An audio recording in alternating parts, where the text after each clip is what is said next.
Hi guys, and welcome to another batch of mini reviews. If you're fairly new to the channel, let me tell you that this is a series where I basically review 7 films in the time that it would normally take me to review just one. So these are just quick, snappy reviews. As we're going along, we will have a film of the week and also a stinker of the week. And believe me, you don't want to watch that one. And I think the only other thing to say is that I'm going to take these films in the exact order in which I watched them.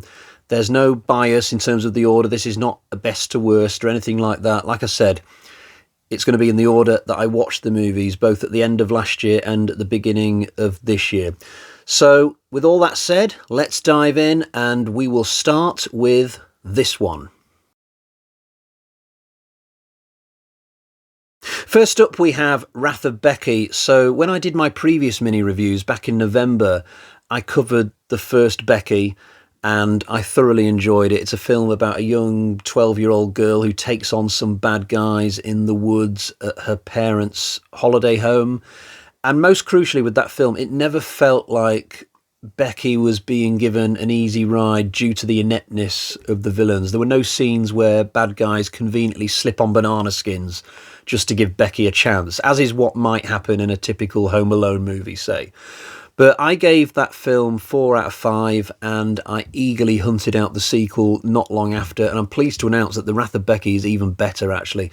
Becky is 16 or 17 in this one, so she's almost an adult at this point, and at the beginning of the story, she bumps into this dodgy right-wing militia-type group in a cafe, and it just ends up being an all-out war between Becky and these guys at the villain's hideout, which is this fancy house next to a lake. The main bad guy is played by the same actor who played Stifler, I believe, in the American Pie films. And the character he's playing here is like the complete opposite of somebody from a comedy movie.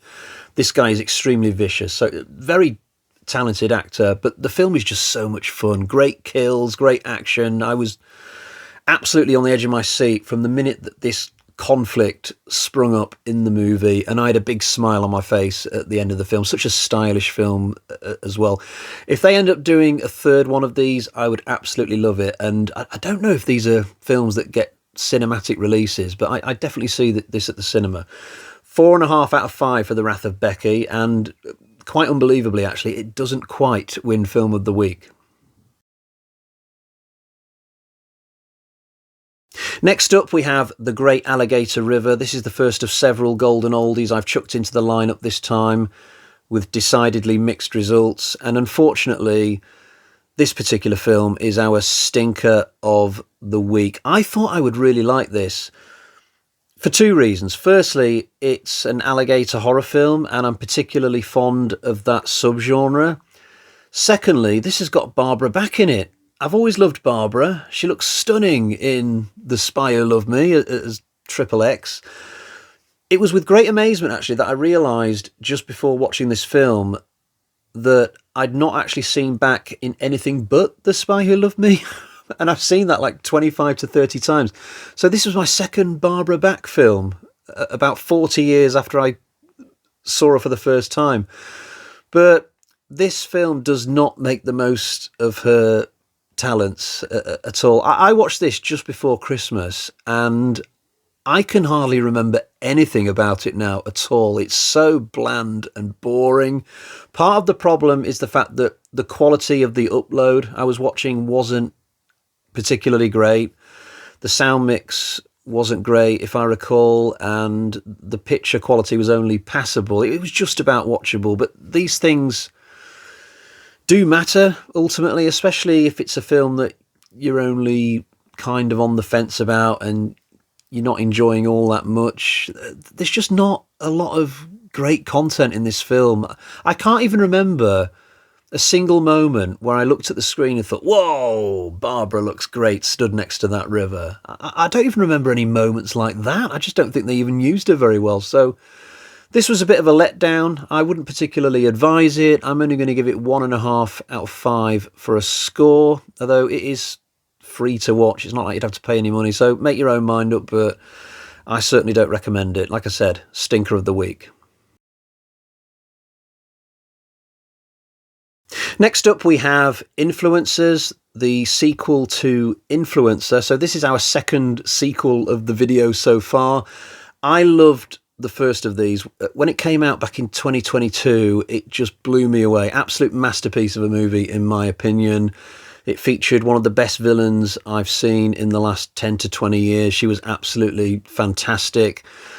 When I heard about this second one, though, my initial reaction wasn't happiness. It was more confusion, because the first film, it doesn't really feel like something that needed a sequel. So I was a little bit worried about where the plot might go. And yeah, I've got to hand it to this director. It's the same guy who does both films. He's really come up with something good, and it feels like a very natural follow-on.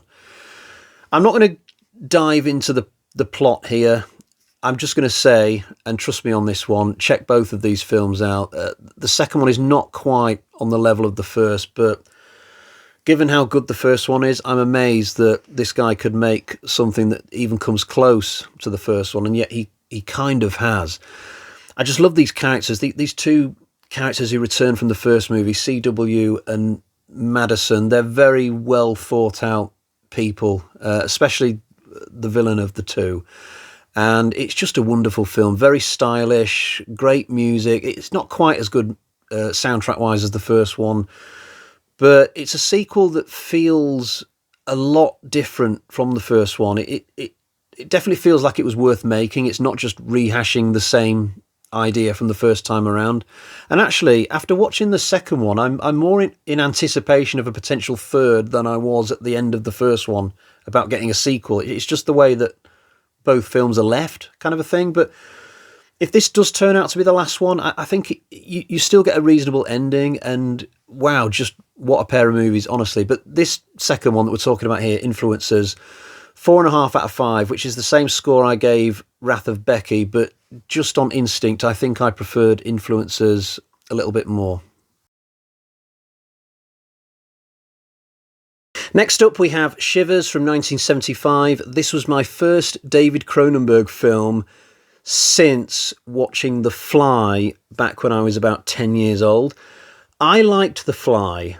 It's a very emotional drama horror, but I've never felt like watching it again ever since. It's just too much.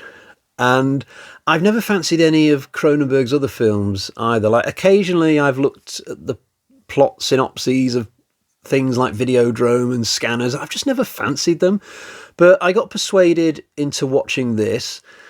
It was one of his earlier films back when he couldn't get great budgets, I suppose. This entire film is self-contained within just one building, this random hotel. And I would say the horror is like a cross between Body Snatchers and Jason Goes to Hell. So there's some kind of communicable disease that's spreading among the guests, and it turns people into murderous zombies or whatever. But there's also like this gross little creature that's coming out of people's mouths and then jumping into somebody else's body. So there's lots of cool, icky stuff in this, lots of good kills and decent gore. But I couldn't really get invested in any of the characters here. I think that was my biggest problem with it. But it's still a very tight script. It's decently written, and I still maintain that it's a good film. I just don't think that Cronenberg on the whole is for me. I stand by that position. I'm just not a body horror guy, ultimately. Next up, we have The Creep Tapes. So this is actually a TV show. The basic premise is that there's a wealthy guy who lives on his own, and he likes to invite people over to his property, entertain them for the evening, but gradually he will get weirder and weirder as the night goes on, and then he'll kill this person, and then the following week he'll do it all again with somebody else. Now, there are two movies that precede this TV show. I saw the first one a few years back. I thought it was okay, but nothing special. I think I gave it 3 out of 5. I certainly had no interest in watching Creep 2, and I had no interest in watching The Creep Tapes, actually, but I just happened to be scrolling through Shudder one night, and I noticed that all the episodes for this are only 20 minutes long. So I thought in the moment, okay, I can give 20 minutes of my time to check this out. That's no loss to me. So I put an episode on, and to my surprise, this was actually pretty good. I think this format works a lot better for this type of killer.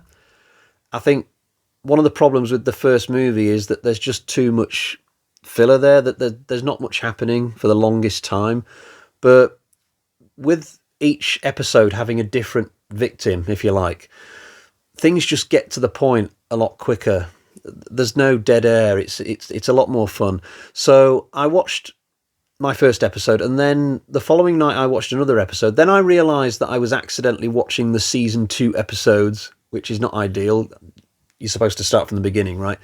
So at this point I switched over to season 1 and watched a couple of episodes from that season, and that's where I'm at the moment. So I've watched 4 episodes in total, 2 from both seasons, and I would say that 3 of the 4 episodes I've watched have been really good. There was one dodgy one where he's going after a bird watcher, which was a bit rubbish, but by and large, so far, the strike rate of good and bad episodes is pretty heavily weighted on the good side. So I think I'm going to carry on with this, albeit slowly. I just like to put one on from time to time. I'm not going to make an evening out of binge watching them or anything like that, but yeah, this is all right, and it's better than the movies, I should say, but I haven't seen the second one. So I'm going to give this TV show 3.5 out of 5. That's maybe slightly more than I'd want to give the Creep Tapes, but I've added another half mark on just for the fact that there's no other horror franchise doing this. Short, snappy, 20-minute episodes. It's kind of cool, actually.